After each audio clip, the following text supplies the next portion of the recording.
Voice कहते हैं किसे? वॉइस को हिंदी में हम लोग वाच बोलते हैं। वाच हिंदी में हम लोग क्या बोलते हैं? वाच। मतलब वॉइस का मतलब ऐसे समझो आवाज। वॉइस का मतलब क्या? आवाज। जो हम अपनी बातों को घुमा के बोलते हैं। हम अपनी बातों को क्या कर देंगे? उसी बात को थोड़ा घुमा के बोल देंगे, तो यही क्या कहते हैं? वॉइस कहते हैं। जैसे मैंने बोला कि मैं पत्र लिखता हूँ, मैं पत्र लिखता हूँ, और उसी को मैं बोल दिया कि पत्र लिखा जाता है मेरे द्वारा। तो दोनों में क्या बात है? क्या काम है? कि काम तो वही हो रहा है, कि पत्र लिखने का काम हो रहा है। अब ऐसे उस बात को घुमाना दूसरा काम हो रहा है, वही हो रहा है। बात को क्या कर दिया गया है? घुमा दिया गया है। तो उसी के आधार पर वॉइस को दो भागों में क्या किया गया है? बांटा गया है। पहला हमारी है वो है एक्टिव वॉइस, और दूसरी क्या है हमारी? Passive voice.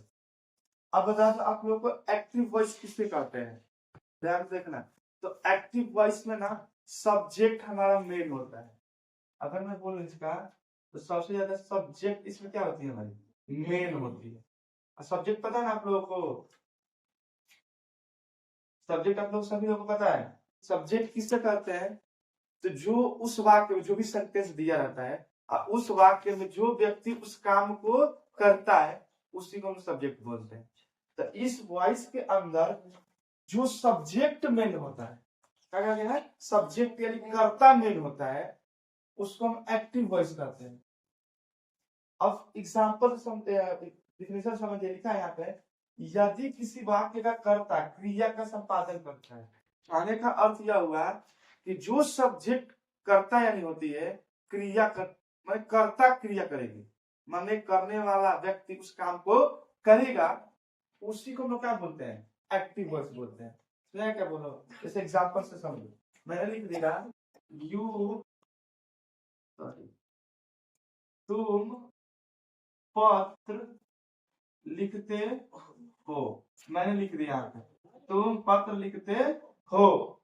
और ध्यान से सभी लोग, यहाँ पे तुम हमारा क्या है? तो सब्जेक्ट नहीं करता है। अब करता क्या कर रहा है? तो काम का संपादन कर रहा है। कि तुम पत्र लिखते हो, मैंने लिखना क्या कर रहा है? काम, अपना वर्क कर रहा है। तो इसलिए ये वाली जो बात होती है हमारी, तो क्या करेंगे? हमारी एक्टिव वॉइस। एक्टिव वॉइस को हम लोग कृत्यवाचक बोलते हैं। कृत्यवाचक हिंदी में क्या बोलते हैं? कृत्यवाचक बोलते हैं। कृत्य का मतलब कर्ता।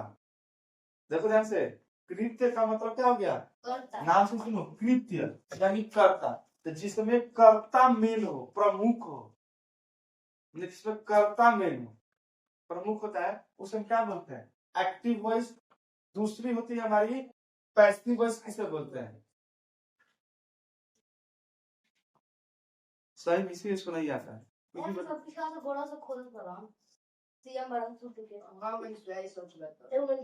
सीधा अब देखो ध्यान से, पैसिव वॉइस किसे बोलते हैं? तो इसमें सब्जेक्ट मेन था, है ना? अब इसमें ऑब्जेक्ट मेन होगा। ऑब्जेक्ट का मतलब जो कर्म। अब कर्म किसे कहते हैं? तो जो कर्ता द्वारा काम किसी के ऊपर किया जाता है, क्या कहते हैं? किसी के ऊपर किया जाता है, उसी को हम क्या करते हैं? पैसिव, अरे सॉरी, ऑब्जेक्ट बोलते हैं, कर्म, है ना? जैसे फॉर एग्जाम्पल, मैं एग्जाम्पल बोलूं, आशीष शांति से प्यार करता है। मैंने लिखा, बोला आशीष शांति से प्यार करता है। तो आशीष उसमें करने वाला है, काम करने वाला है। शांति, हम ये नहीं बोला कि शांति प्यार करती है आशीष से, ऐसा नहीं बोला। मैंने बोला कि आशीष शांति से प्यार करती है। तो यानी आशीष जो है, आशीष काम कर रहा है, किसके ऊपर कर रहा है? शांति के ऊपर। तो शांति हमारी जो होगी क्या होगी? ऑब्जेक्ट हो गई। क्या भाई? ऑब्जेक्ट। और उसमें सब्जेक्ट कौन हो गया हमारा? तो शांति। क्या हो गया? शांति। जैसे अगर बोल दिया अमन आदित्य को पीटता है, अमन आदित्य को क्या करता है? पीटता है। तो आदित्य उस काम को कर रहा है, तो सब्जेक्ट हो गया। किसके ऊपर कर रहा है? काम जो कर रहा है किसके ऊपर कर रहा है? आदित्य के ऊपर। आदित्य जहाँ का हो गया ऑब्जेक्ट हो गया। तो जिसमें सब्जेक्ट मेन होता है ना, जिसमें सब्जेक्ट मेन होता है उसे हम एक्टिव वॉइस बोलते हैं, और जिसमें ऑब्जेक्ट मेन हो जाता है उसे हम पैसिव वॉइस बोलते हैं। ठीक, अब एग्जाम्पल किस लिए बनाया गया, तो सारी हर टेंस जो पढ़ रहे थे बाबू, हर टेंस पढ़ा तो वहां पर सब्जेक्ट को ही मेन बना गया, तो वॉइस का ठीक रह, तो ही हर जगह मेन ना रह, तभी क्या कर गए पैसिव वॉइस में जो तो ऑब्जेक्ट हम मिलना मेन माना ओकर ओकर कोनो महत्व नहीं थे। तो इसमें क्या कर दिया गया, जो ऑब्जेक्ट हुआ ना, जो कर्म हुआ उसको मुख्य मान दिया गया कि चल तू हमेशा लास्ट में रहता है, पहले अब तू लिख ले लिया, तो पहले किसको रख दिया गया, ऑब्जेक्ट को।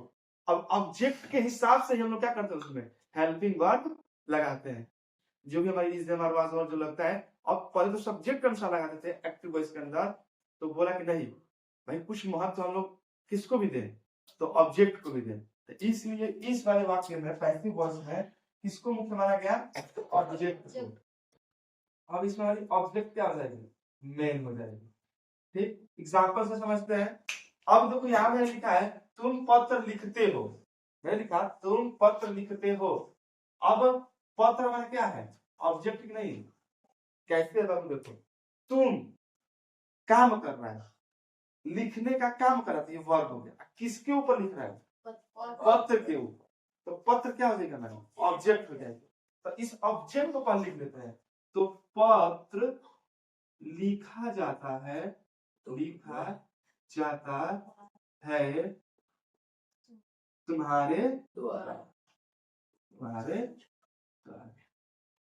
ठीक, अब क्या कर देगा, इसी बात को घुमा देगा, बट लेकिन इसमें ऑब्जेक्ट को पहले रख दिया जाए, और जो सब्जेक्ट था उसको लास्ट में, मैंने ऑब्जेक्ट जगह पर, अब ऑब्जेक्ट को सब्जेक्ट की जगह पर कर दिया गया, सब्जेक्ट को ऑब्जेक्ट की जगह पे। एक और चीज, यदि आप लोग हिंदी में देखेंगे ना, अब कहीं भी वाक्य दिया रहेगा तो एक चीज आएगा, दो चीज, ये द्वारा और जाता, जाता वर्ड हमेशा आएगा। अब जाता के यहाँ पर इंग्लिश वर्ड गो नहीं लिखा जाता है, लेकिन प्रोनाउंसिएशन करते हैं ना, जब भी उच्चारण करेंगे तो जाता शब्द जरूर आएगा, जाता और द्वारा, तो समझ कि वो वाक्य किसमें है भाई, तो पैसिव वॉइस में है। इसको हम जो बोलते हैं कर्मवाची बोलते हैं, इसको कर्म, अच्छी, कर्म का मतलब है ऑब्जेक्ट, कृत्य माने वही कर्ता को कृत्य कहा गया, कृत्य यानी कर्ता, तो कर्ता यानी सब्जेक्ट, इसमें सब्जेक्ट मेन होता है, उसे हम एक्टिव वॉइस बोलते हैं, और पैसिव वॉइस जो ऑब्जेक्ट जिसमें मेन होता है उसे हम पैसिव वॉइस बोलते हैं। हिंदी में मैंने बताया है जाता शब्द जरूर दिखाई देगा, जाता शब्द क्या करेगा, हमेशा दिखाई देगा। अगर इंग्लिश में देखें तो इंग्लिश में पहचानेंगे हम उसको, या तो वर्ब का थर्ड फॉर्म हमेशा दिखाई देगा, कोई भी टेंस हो, और उसके साथ बाई जरूर लगा रहेगा, वर्ब का थर्ड फॉर्म और बाई जरूर लगा रहेगा, जिससे आप पहचान जाएंगे जो वाक्य है इसमें हमारा पैसिव वॉइस।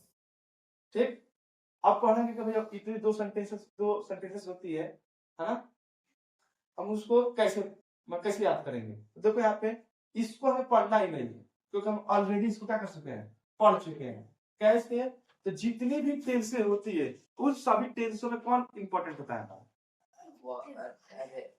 सब्जेक्ट मेन होता है। तो जो यही बोला गया जिसमें सब्जेक्ट मेन होता है वो क्या होता है, एक्टिव वॉइस। तो जितनी भी टेंसें पढ़ रहे हैं, पास्ट प्रेजेंट फ्यूचर, वो सभी किसमें रहता है, एक्टिव वॉइस। मैंने एक्टिव वॉइस हम पढ़े क्या कर चुके हैं, पढ़ चुके हैं। तो पढ़ना हमें क्या है, पैसिव वॉइस। तो एक्टिव से पैसिव में बदलने के लिए क्या करते हैं, ये कहा कि एक्टिव से पैसिव में बदलने के लिए कुछ नियमें होती है, कुछ शर्तें होती है, उन्हें हमें क्या करना पड़ता है, याद भी करना पड़ता है। ठीक, सबसे पहले आप लोग पढ़ेंगे, हम बताया था आप लोगों को, जो subjective case, nominative case, possessive case, possessive adjective, possessive pronoun पढ़ा था।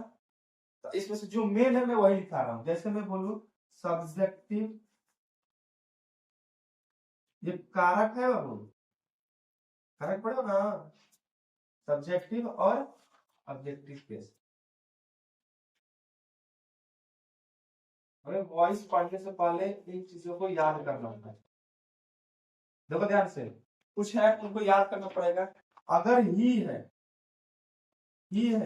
तो उसका क्या हो जाएगा, ऑब्जेक्टिव केस, ही। अगर सी है इसका ऑब्जेक्टिव केस क्या हो जाएगा, हर। अगर कोई पूछे कि हर का सब्जेक्टिव केस क्या होगा, सी।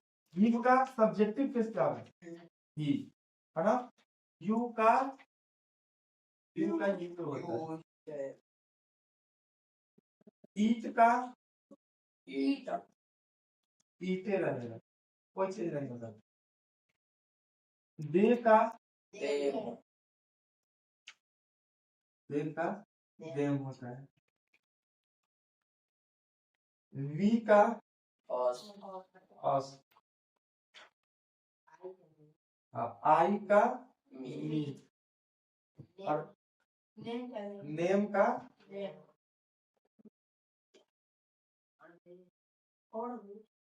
अगर कोई भी नेम हो ना तो उसका कोई परिवर्तन नहीं होता है।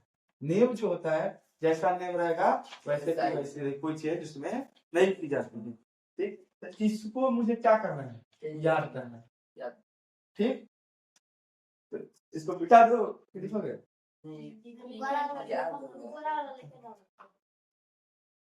नीचे वाली लिखे और तो मैं स्क्रीनशॉट लेना है। बाहर तो स्क्रीनशॉट ले लेंगे देखो बिठा दीजिए, बताइए अकेले। हां क्या है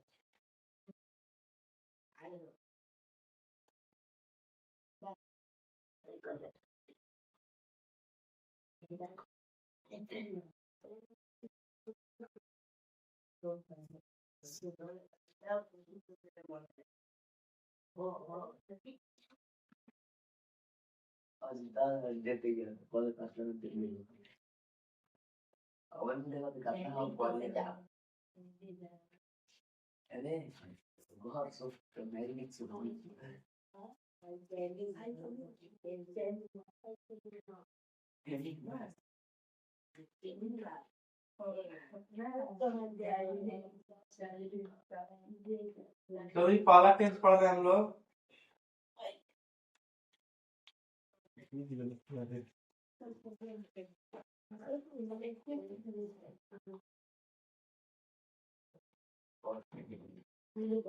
प्रेजेंट इंडेफिनिट टेंस।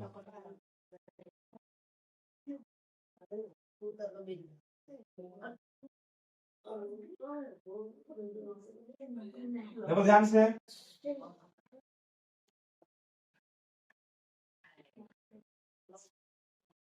अब सुनो। प्रेजेंट इंडेफिनिट जो टेंस होती है सभी लोग को इसका स्ट्रक्चर पता है ना।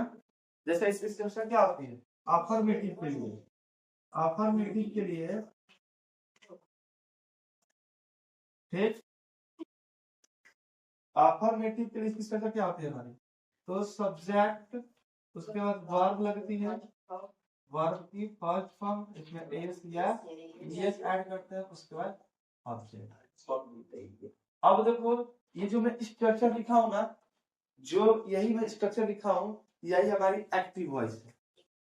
क्या है हमारी एक्टिव वॉइस। तो मैंने आपको अभी बताया है कि हमें यही सीखना है किसी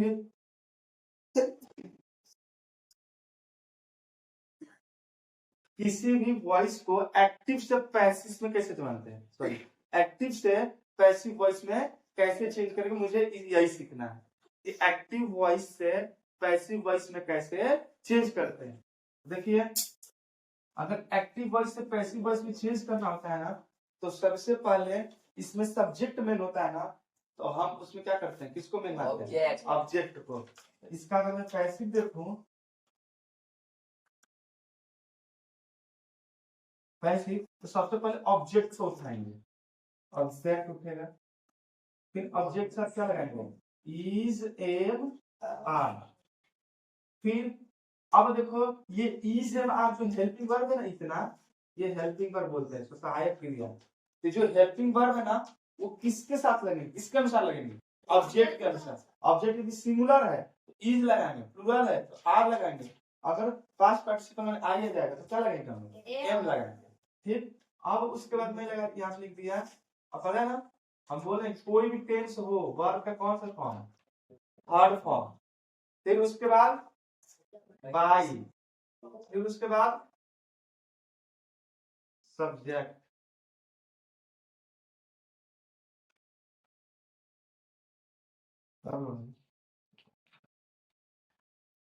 ऑब्जेक्ट इज एम आर, फिर वर्ब की थर्ड फॉर्म, उसके बाद बाई लगता है, उसके बाद सब्जेक्ट लगता है। तो पहली चीज पहले बता दूं कि जो ऑब्जेक्ट पता है किसको बोलते हैं? ऑब्जेक्ट वो होती है जिसके ऊपर हम लोग काम करते हैं। एग्जाम्पल देखो, इसी सीक्वेंस में मुझे चलना है।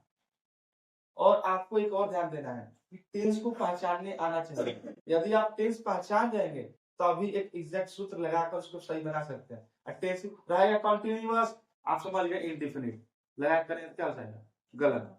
तो सबसे पहले देखिएगा वर्ब में एस या ईएस दिखाई देगा तो समझिए कौन सा टेंस है, प्रेजेंट इंडेफिनिट बात करेंगे। अब देखो, अगर मैं यहाँ पे लिख दूं आई लव यू, मैंने लिख दिया आई लव यू। तीन चीजें हमारे यहाँ देता है बाबू।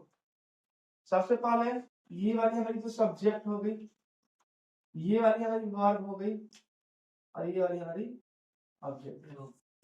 कोई भी वाक्य हो उनमें तीन चीजें हमें फाइंड करना है। सबसे पहले तो सब्जेक्ट, वर्ब और ऑब्जेक्ट। अगर ये तीन फाइंड कर लिए तो हम आसानी से टेंस को क्या कर सकते हैं? पैसिव वॉइस में चेंज कर सकते हैं। अब इसको चेंज करना है, चेंज करो। देखो बोला गया है कि सबसे पहले ऑब्जेक्ट, सबसे पहले क्या बोला गया है? ऑब्जेक्ट। ऑब्जेक्ट क्या है हमारे? यू। और यू जब ऑब्जेक्टिव के सब्जेक्टिव केस में जाता है तो यू का यू होता है, कोई परिवर्तन नहीं होता। यू। अब बताओ यू के साथ क्या लगाते हैं? ई से आर, मैंने यहाँ लगा दिया आर। ठीक। अब बोला गया है वर्ब का थर्ड फॉर्म लव है। लव का थर्ड फॉर्म क्या होती है हमारी? लव। मैंने लिख दिया लव। ये बाई आपको लगाना ही लगाना है। अब सब्जेक्ट है आई है, आई किसके जगह पे जा रहा है? सब्जेक्ट की जगह, ऑब्जेक्ट की जगह पे। आई क्या होता है? कोई दिक्कत? मैं लिख दिया, फिर एक बार समझो। Ram it's mango, Ram it's mango. Ram आम खाता है। तो सबसे पहले किसको लेंगे हम? ऑब्जेक्ट को। ये बात हमारी सब्जेक्ट हो गई, ये वर्ब हो गई, और ये हमारी ऑब्जेक्ट हो गई। सबसे पहले ऑब्जेक्ट लिखें, कहा गया है सबसे पहले ऑब्जेक्ट क्या हो जाएगा हमारा? मैंगो। मैंगो का क्या लगाएंगे? इज, क्योंकि मैंगो एक है, मैंगोज रहता है तो बहुत सारी है। मैंगो इज, ईट का थर्ड फॉर्म होता है ईटेन बाई राम। इसी कोई दिक्कत? अब तो ये अफर्मेटिव के लिए था, अफर्मेटिव की जिसमें कोई प्रश्न नहीं पूछा जाता है और नॉट का शब्द यूज नहीं किया जाता। अब आते हम लोग निगेटिव सेंटेंस। कौन सी? निगेटिव। इसी अगर यही टेंस की प्रेजेंट इंडेफिनिट की, प्रेजेंट इंडेफिनिट की निगेटिव सेंटेंस हो तो उसे कैसे बनाते हैं? ठीक। इसका स्ट्रक्चर क्या होता है? तो होता है सब्जेक्ट डू डस लगता है ना, फिर इसके बाद आते हैं नॉट, फिर वर्ब लगता है, और उसके बाद क्या लगता है? हमारी ऑब्जेक्ट लगती है। हमें कुछ परिवर्तन नहीं करना है, परिवर्तन कुछ नहीं करना है इसमें। सबसे पहले जो वाला ऑब्जेक्ट था, पैसिव बदलने के लिए क्या करेंगे? उस पैसिव को चेंज करने के लिए जो भी हमारी ऑब्जेक्ट थी उस ऑब्जेक्ट को पहले लिख देंगे। ठीक ना? लिख दिया। और ऑब्जेक्ट सब क्या लगा रहा था? इज हमारा जो हेल्पिंग लगा रहा है वही हेल्पिंग वर्ब यहाँ लगेगी, इज एम और आर। अब नॉट यहाँ पे क्या करेंगे हम लोग? नॉट ही लगाएंगे। और वर्ब का फर्स्ट फॉर्म है, कौन फॉर्म लगेंगे? Third form. फिर उसके बाद क्या हमारा आ जाएगा? सब्जेक्ट। ठीक। यही हमारी सूत्र होती है। सबसे पहले तो ऑब्जेक्ट लिखेंगे, वही इज, भले यहाँ पे डूडल्स का यूज हुआ है लेकिन अब किसका यूज करेंगे? इज एम आर का। ठीक। फिर उसके बाद नॉट हो गई, सॉरी बाई छूटी गई, बाई प्लस सब्जेक्ट। ठीक। पहले ऑब्जेक्ट लिखेंगे, इज एम आर लिखेंगे, नॉट लगाएंगे, वर्ब का थर्ड फॉर्म लगेगा, फिर बाई उसके बाद सब्जेक्ट। एग्जांपल समझते हैं। अगर लिख दिया you do not play football, मैंने लिख दिया you do not play football. तो सबसे पहले किसको लिखेंगे? फुटबॉल। फुटबॉल को लिख दिया फुटबॉल। अब फुटबॉल शब्द क्या होती है हमारी? सिंगुलर होती है। कोई भी गेम खेलते हैं, हॉकी, क्रिकेट, उसमें क्या होती है? सिंगुलर मानते हैं। फुटबॉल क्या लगाएंगे हम लोग? इज। अब बोला गया है नॉट तो लगेगा, इसमें नॉट का प्रयोग करते हैं, आप क्या करेंगे? नॉट प्लेड बाई यू का यू होता है, कोई चेंज नहीं होता है, ठीक है ना? बना लेंगे, इसमें कितना डाउट? अब चलो, अब मैं सिंगल इंट्रोगेटिव देख लेता हूँ। सिंगल इंट्रोगेटिव, सिंगल इंट्रोगेटिव पता है ना, जिसमें हम सबसे पहले किसको रखते हैं? तो हेल्पिंग वर्ब को रखते हैं। यही डू दस को क्या करेंगे हम लोग? पहले रख देंगे, फिर वही सब्जेक्ट होता है, फिर वही नॉट होती है, फिर वही वर्ब होती है, फिर वही ऑब्जेक्ट होती है, और लास्ट में क्वेश्चन मार्क साइन होती है। ये तो हमारी एक्टिव वॉइस की हो गई। इसकी हो गई एक्टिव वॉइस की। अब इसमें पैसिव में चेंज करना होगा। कैसे चेंज करेंगे हम लोग? देखो ध्यान से, सबसे पहले ऑब्जेक्ट वही इज एम आर लगाएंगे। इस बार पैसिव में क्या लगाएंगे? Is am are, is am are लगा रहे हैं, इज एम आर। फिर उसके बाद हमारी होती है subject plus not plus verb की थर्ड फॉर्म, फिर प्लस बाई, फिर उसके बाद सब्जेक्ट, और लास्ट में क्वेश्चन मार्क साइन। ये होती है। फिर अगर मैं बोलूं कि डू यू,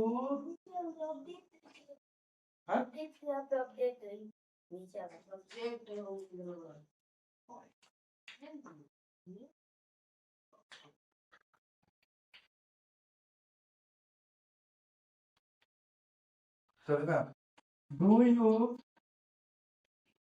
मैंने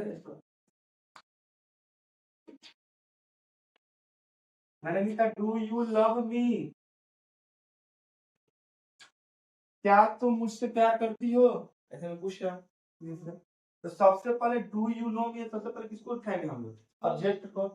तो ऑब्जेक्ट जो मी है इधर आएगा तो आई होगा, आई से जो हेल्प में क्या लगता है हमारा? एम। लिख दिया मैंने एम आई। अब नॉट तो है नहीं, नॉट लगाएंगे, नॉट है, नॉट को छोड़ दिया। इसको बोला गया है वर्ब का थर्ड फॉर्म, लव का क्या थर्ड फॉर्म हो जाएगा? लव। फिर उसके बाद हमारा बाई, और यू का क्या हो जाएगा? लास्ट में हमारा क्वेश्चन मार्क, क्वेश्चन मार्क होगी। किसी कोई प्रॉब्लम आ जाएगा? दे रहा है पढ़ाना। 23 मिनट